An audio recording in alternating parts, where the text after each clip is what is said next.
My educational channel విద్యా ఉద్యోగ సమాచారానికి స్వాగతం. Daily GK and current affairs 171 video చూస్తుండగానే 171 రోజులైతే మరి మనకు జరిగినాయి. ఈ 171 వీడియోస్లో మీకు 1710 ప్రశ్నలు అయితే ఈ వీడియోస్లో ఉంటాయి. ఇది కంటిన్యూ అవుతుంది సిరీస్ అనేది. చాలా ఇంపార్టెంట్ క్వశ్చన్స్ అన్నీ కూడా మీకు ఇక్కడ అవైలబుల్ ఉండేటట్టు ప్రతి సబ్జెక్ట్ నుండి ఎక్స్పెక్టెడ్ క్వశ్చన్ ఈ వీడియోస్లో ఇచ్చే ప్రయత్నం అయితే జరుగుతుంది. చాలామంది బాగున్నాయనే కామెంట్స్ కూడా నాకు తెలియజేస్తున్నారు.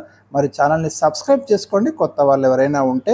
అదేవిధంగా వాట్సాప్ గ్రూప్ యొక్క లింక్ మీకు కామెంట్ సెక్షన్లో నేను ప్రొవైడ్ చేస్తున్నా. అక్కడ కూడా జాయిన్ అవుతే ఇంపార్టెంట్ జాబ్ అలర్ట్స్ కానివ్వండి లేదా ఇంపార్టెంట్ ఇన్ఫర్మేషన్ అంతా కూడా అక్కడ కూడా అప్డేట్ చేయడం అనేది జరుగుతుంది. సో ఇక లేట్ చేయకుండా ఈరోజు మనం ఫస్ట్ క్వశ్చన్ చూద్దాం.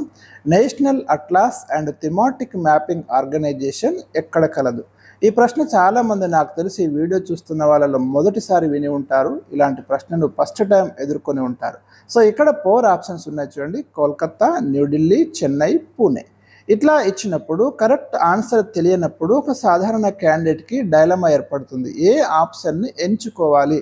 కొంతమంది ఏం చేస్తారంటే జనరల్గా పూణే వైపుకి వెళ్ళిపోయే అవకాశాలు ఉంటాయి. ఎందుకంటే కొన్ని ఇంపార్టెంట్ పూణేలో ఉంటాయి మనకు ఆర్గనైజేషన్స్. లేదా కొంతమంది కోల్కతా కానివ్వండి లేక చెన్నై ఏదైనా ఒక ఆప్షన్ అయితే ఇక్కడ ఎంచుకునే ప్రయత్నం అయితే చేస్తారు. ఇక్కడ రైట్ ఆప్షన్ వచ్చేసి మనకి ఇప్పుడు డిస్ప్లే చేస్తున్నా. మనకు కలకత్తాలో ఈ national atlas and thematic mapping organisation ఉందండి.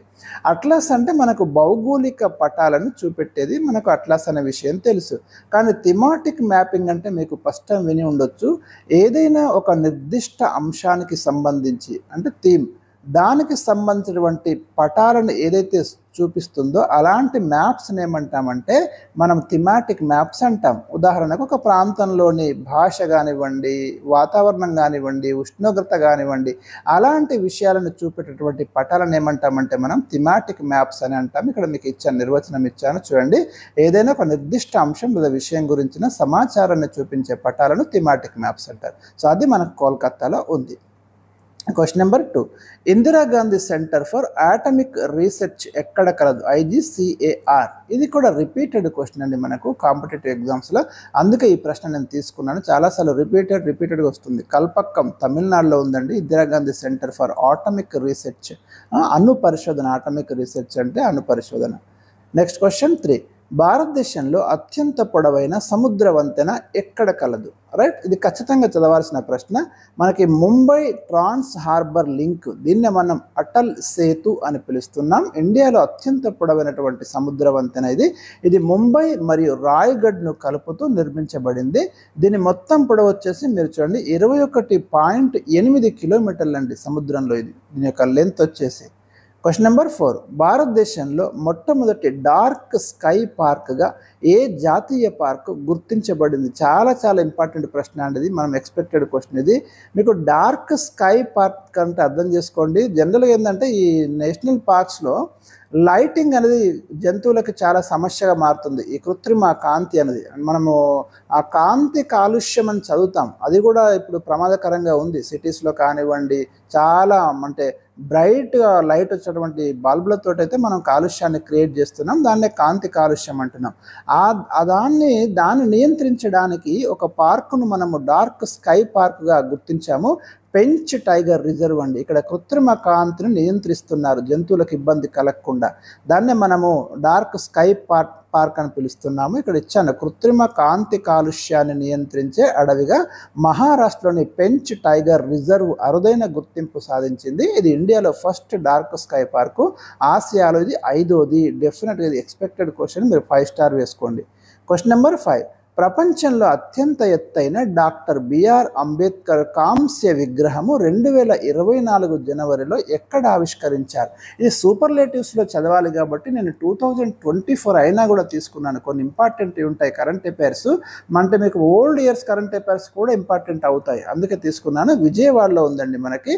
దీని హైట్ వచ్చేసి 206 అడుగుల ఎత్తుంది ఈ స్టాచ్యూ. దీని పేరు సామాజిక న్యాయ మహాశిల్పం. చాలా అంటే అడగడానికి స్కోప్ ఉన్నటువంటి ప్రశ్న అండి. ఆ స్టాచ్యూని ఏమంటారు అని అడుగుతారు. చాలామంది అభ్యర్థులు అయితే ఆన్సర్ చేసే అవకాశాలు ఉండవు ఇట్లాంటి వాటికి. ఇక క్వశ్చన్ నెంబర్ 6.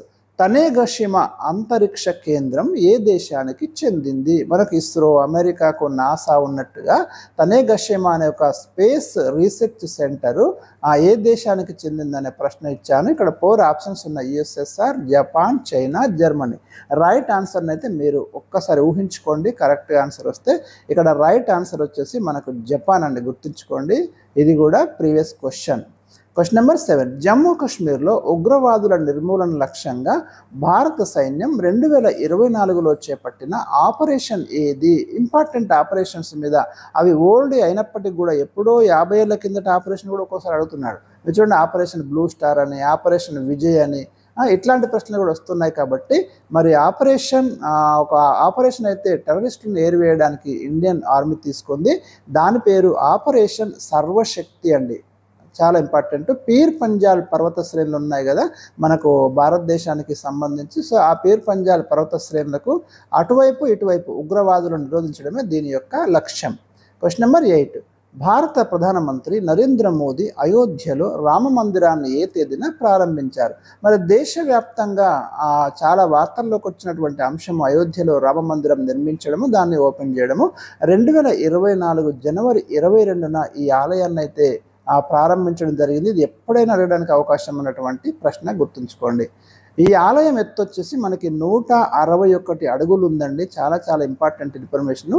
ఇది నాగర శైలిలో నిర్మించబడింది. అంటే మనకు దేవాలయాల శైలి అనేది ఒక్కసారి మనం గమనిస్తే, మీరు నార్త్ ఇండియాలో చూస్తే నాగర శైలిలో ఉంటుంది, దక్కన్ ప్రాంతంలో చూస్తే వేసర శైలి ఉంటుంది, అదే సౌత్ ఇండియాలో చూస్తే ద్రావిడ శైలి ఉంటుంది.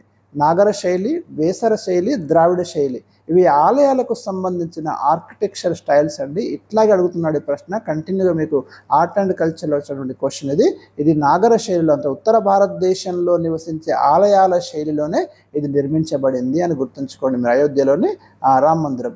ఇక అయోధ్యలోని రామ్ లల్లా విగ్రహ రూపశిల్పి ఎవరు? ఇది కూడా ఎప్పుడైనా అడిగేటటువంటి ప్రశ్న అండి. స్టాక్ జీకేలో అరుణ్ యోగిరాజ్, కర్ణాటకకు చెందిన వారు. విగ్రహం ఎత్తు వచ్చేసి మనకు 51 అంగుళాలు ఉందండి. ఈ పేరు అయితే శిల్పి పేరు ఖచ్చితంగా గుర్తుపెట్టుకోండి. Question number 10. సూపర్ మూన్ అనగానే మీరు చదువుతారు బ్లూ మూన్ అని, సూపర్ మూన్ అని చదువుతారు. ఓకే, సూపర్ మూన్ అంటే ఏంటనే ప్రశ్న ఇచ్చాను ఇక్కడ. చంద్రుడు భూమికి అత్యంత సమీపంగా వచ్చినప్పుడు ఈ సూపర్ మూన్ అనేది ఏర్పడుతుంది, చాలా దగ్గరగా వచ్చినప్పుడు. అంటే సాధారణంగా భూమికి చంద్రుడికి మధ్య దూరం అయితే 3,84,000 కిలోమీటర్లు ఉంటుంది. కానీ కొన్ని సందర్భాలలో డిస్టెన్స్ అనేది తక్కువ కూడా ఉంటుంది. అలా ఎప్పుడైతే చంద్రుడు భూమికి దగ్గరగా వస్తాడో మరి అప్పుడైతే మనకి సూపర్ మూన్ అనేది ఏర్పడుతుంది. సూపర్ మూన్ని పెరిజీ మూన్ అని కూడా అంటారు, అంటే దగ్గరగా ఉండడం, డిస్టెన్స్. ఎప్పుడు ఏర్పడుతుంది? భూమికి 3,60,000 కిలోమీటర్లు లేదా అంతకంటే తక్కువ దూరంలోకి చంద్రుడు వచ్చినప్పుడు ఈ సూపర్ మూన్ అనేది ఏర్పడుతుందండి. సాధారణ సమయంలో కనిపించే చంద్రుడి కంటే సూపర్ మూన్ సమయంలో చంద్రుడు మనకి 30% ప్రకాశవంతంగా, 14% పెద్దదిగా కనిపిస్తుంది. ఇక్కడ ఎక్కడైనా ప్రశ్న రావచ్చని గుర్తుంచుకోండి. Very important information. సో ఇవి ఈరోజు నేను మీకు ఇచ్చినటువంటి ముఖ్యమైన ప్రశ్నలు, జవాబులు. మరి 10 క్వశ్చన్స్తో రేపైతే మీకు మరొక వీడియోని అందిస్తున్నాను. Thank you for watching.